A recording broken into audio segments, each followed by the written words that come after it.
Ready? You're ready? I'm ready! Ready na ako ni Kuya eh.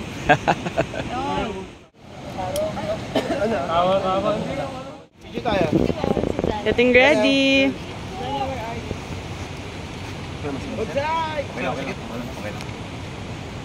Kami mag-helmet ka para may-picture naman helmet ka. Ayaw nga. Ready ka na?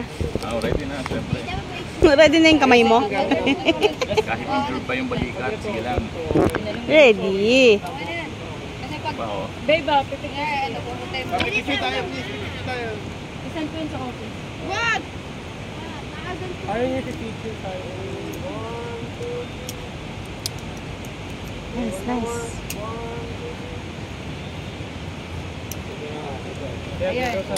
Salamat, salamat. Shoot na ano mo, parang crop top. Ha? Crop top yarn. Picture din tayo kay Kuya. Wala pa. Wala, iniwan niyo yun. Nasa kotse. Ay, nasa kalsada. Gusto mo sayaw? Ito nga pala ang family ni Mark at ni Joanne. Okay. Yay! Tayo ng mga participant. Anong ina-expect mo ngayong ano? Expect ko may masaya yung ano natin at walang ma-accident. Yun ang mahalaga doon. Ito naman. Anong ina-expect mo? Tumakbo biglaan. Ano ang ina-expect for the rapids? Matutumba? Tutumba pati kayo. At ang father, ano yung ina-expect? Mag-enjoy tayo lahat. Yun. Yan eh. At ang aking wifey naman, ano ina-expect mo? Huwag sana matumba. Gusto na ano ko ba?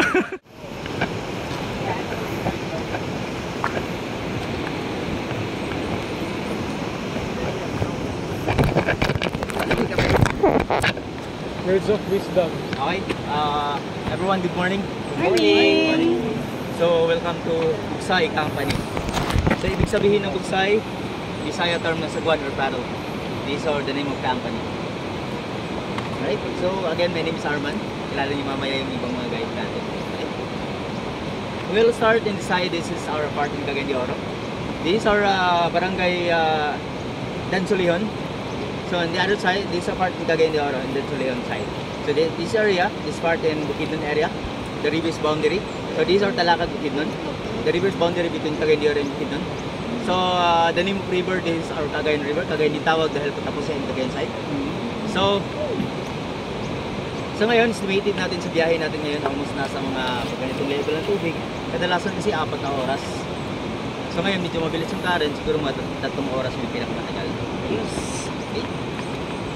Alright, so about rapids natin, we have 21 major rapids. So the kilometers, we have 16 kilometers. So medyo mahaba-haba yung oras natin. Okay? So we will start about the paddle. So the part of paddle, these are T-grip shop in the blade. Ang tamang pag-hold ng paddle, laging naka-hold anytime sa T-grip. Bakit? Kasi minsan kasi pag nasa boat na tayo, so ganito yung pagod natin. So, pag hindi tayo nakahawak ng T-grip, tatama yan sa kasamahan.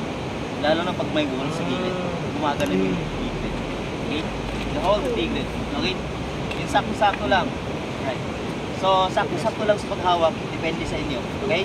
Huwag aanong dito na part, kung mahawak ka dito sa medyo baba, pagsagwan mo, diretso ka ulo. Kasama ka sa Kasama ka sa tubig. Okay?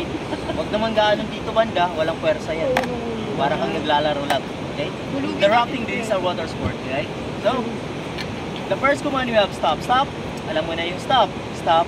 Relax. So, nasa lahat ng yung paddle. So, yung stop natin, paghihintay tayo kung ano yung kasunod na command ng guide. Ano yung stop. Okay? Pag sinabing forward or back paddle, pag sinabing forward naman natin, dapat 90 degrees angle yung paddle. Hindi yung nakaganon-ganon lang tayo. So 90 degrees para maganda yung formation ng katawan natin. Okay? Alright, so 90 degrees and then kailangan yung black na plate, lublub yan sa tubig. Okay? And then, so pagsagwa na po natin, yung iba kasi, yung T-grip malapit sa mukha. So delikado yan pag yung T-grip malapit sa mukha. So Gawin na malapit yung sa mukha yung tigre. Baka may mga bato dyan, magbabump, papunta sa mukha. So marami na nangyayari dyan. Maganda yung smile niya, ba't nawala yung smile? Kasi nalaglag yung ngipin. So, iwasan natin yan, okay? Lalo na, alright, so, medyo distansya. Ganito yung dapat na pagsagwan, okay? So, ganyan. And then, itong part sa baba, hinilain mo, yung part sa taas, tutulak mo yan. So, these are forward, alright? So, wag daan sa likod, kasi may tao dyan sa likod, alright? Sakto lang sa tawan, angat, ganun lang, simple lang, di ba? Pero si Kuya sila sa likod. So, ang iba kasi, nagsasagwan, ginagamit nila yung arms. Pag ginagamit natin yung arms, pagkatapos, siyempre masakit yan sa arms natin. So, gagamitin natin yung katawan. Kunin natin yung lakas at tiyan. Okay. So, bakit? Kunin natin sa tiyan yung lakas. Ganito yung formation sa pagsagwan. Lean yung body. Lean yung body. And paghila natin sa tubig, ganun lang. Ganun lang, di ba? Ganun pala yun. Alam mo, arms ah. Ganun pala yun. And then, about sa back paddle naman natin, dapat hindi malakas arms. Okay, kunin na din natin sa katawan. About sa back paddle. Back paddle, lagay natin dito sa giliran ng knees backward. Ganun lang.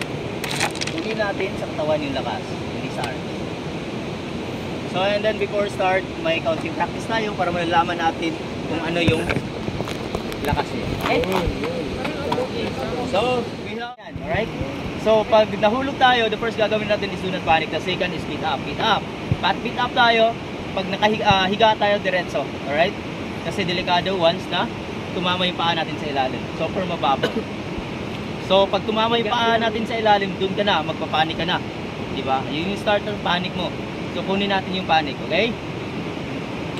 So, relax. Higa tayo diretso. And then, kung malapit ka lang sa boat, pwede kang humawak. May hawakan tayo sa gilid. Tawag namin dito sa grab line. Grab line, hawak ka dito diretso. And the pull back. Yung iba kasi gustong tumulong sa mga kasamahan natin na ulong. Pag tumulong tayo, do not grab the arms. Bakit? Pag i-grab natin yung arms, malakas yung current. And then may mga paikot na current pa dyan. So, delikado. Ang delikado dyan, manuslikit yung arms.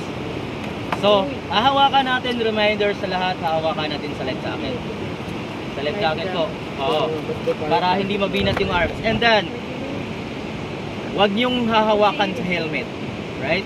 Kasi kung hahawakan mo sa helmet, wala, delikado yan. Okay? Kailangan sa life jacket lang. And then, kung nahulog yung tao, tapos naiiwan yung paa niya, wag niyong hawakan yung paa. Delikado din yan kasi may mababaw na bato, baka yung mukha yung mauntog niya dun sa bato. Okay? So hayaan nyo. Mas okay na yung gilid yung nahawakan nyo. Basta wag lang yung paa. Gilid ng life jacket. Okay? And then, reminders. Pag may taong malapit sa inyo, tapos medyo ng kaunti lang, tapos hindi niya abot yung grab lines, pwede mong pang-rescue yung sagwan. So, itong part ng sagwan na to, pwedeng pang-rescue. Huwag itong part na blade, kasi kung itong part na blade kasi, yan, itutulak mo palayo yung tao. Kasi hindi niya pwedeng mahawakan, madulas kasi. So, balik na rin natin yung sagwan para may mahawakan yung tao. Ganun lang, simple lang. Okay? The pull back, ganun pa rin yung gagawin. Tulong-tulungan lang pagbalik, kung saan yung posisyon niya. And then, paano kung hindi na kaya ng sagwan or paddle? So, magagamit natin yung may dala kami na sa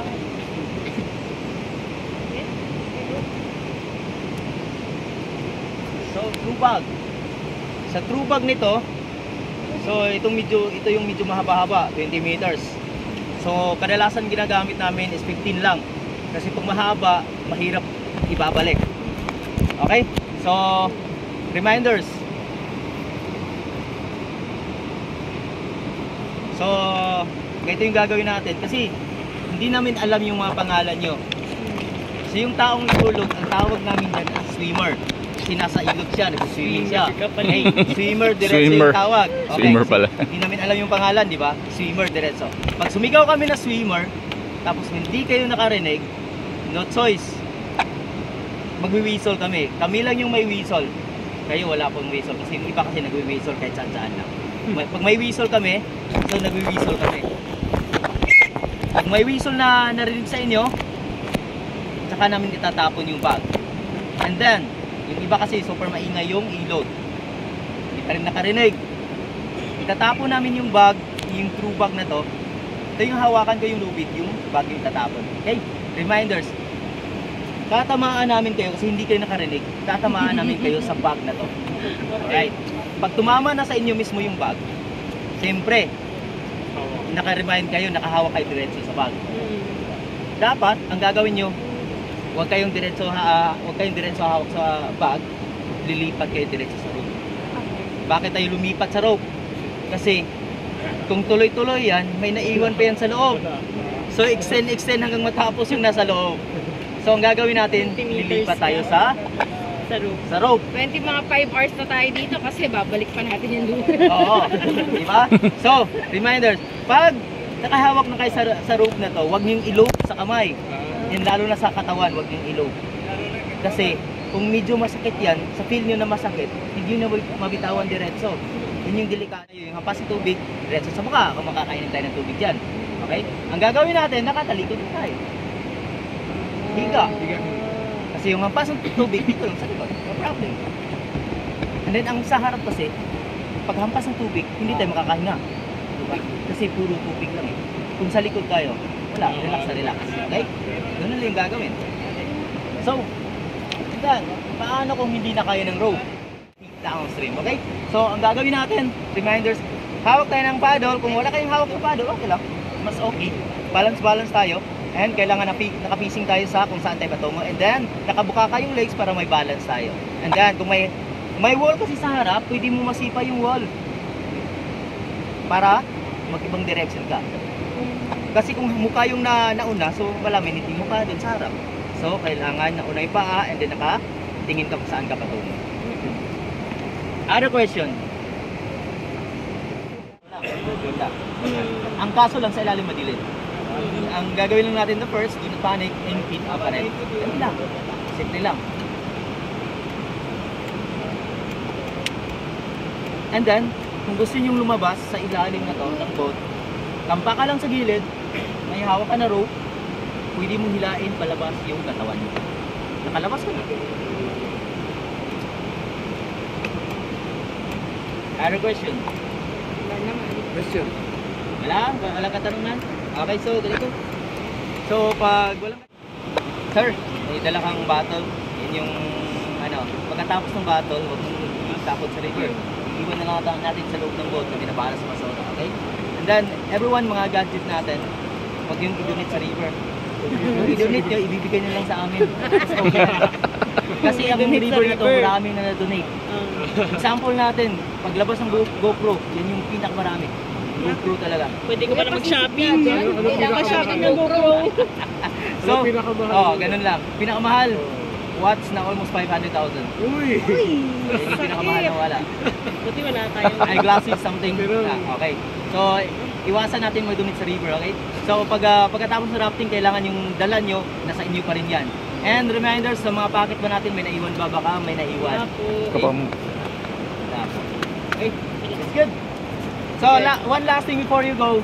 So, enjoy your trip, enjoy your scenery, and the guide also. Pagkatapos, kayo na bahala mag-tips sa mga guide. Okay. Alright, so, ganun na nga. Let's go na tayo. Mabigat natin sa one, tapos sabay side. Didikit pa sana mag-tip. Katong sa dito sa Kadua ba? Hindi naman lapit ba?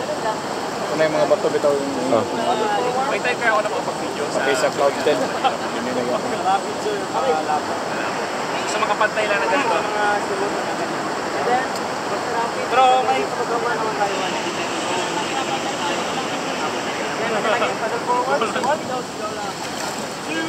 Okay, stop. Back, paddle back. One. Mas masaya yung paddle. Two.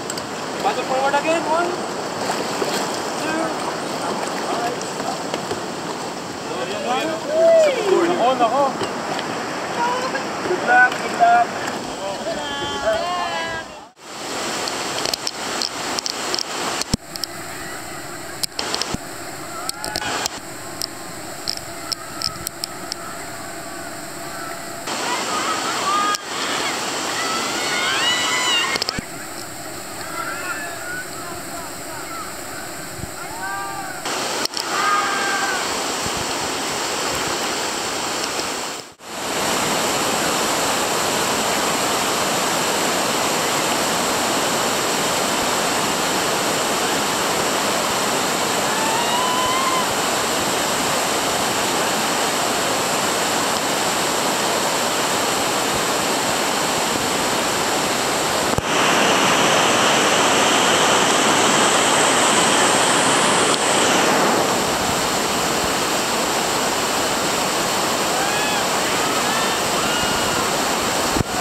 4 to 5 hours. 4 to 5 na Kasi dire-diretso? stopover kasi tayo, may mga with lunch sa city. Ah, I see. So, May extreme tayo next time. Kailangan kumain kasi naubos yung lakas sa ano. Say hi! Kaya pa lang. Kamusta? Kamusta? Sarap, no? Happiness? Basang-basa kami.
Bonus rapid! Woo! Bonus rapid! Woo!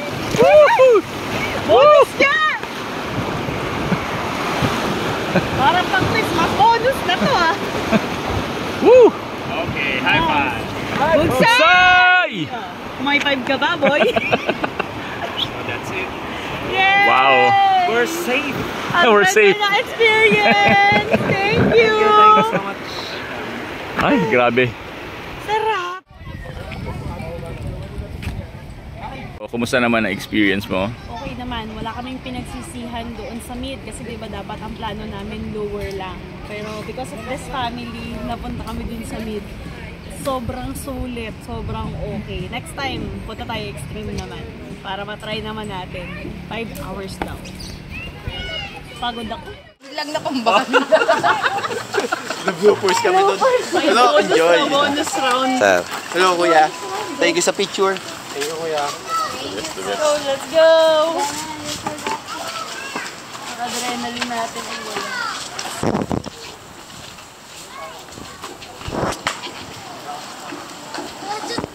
Natin. Grabe. Parang ano, parang na-bloopers ako dun sa huli, pinatayo, tapos biglang nakumbakan. Nag-bloopers kami doon. Hello, enjoy. Bonus round. Hello, kuya. Thank you sa picture. Thank you, kuya. The best, the best. Let's go!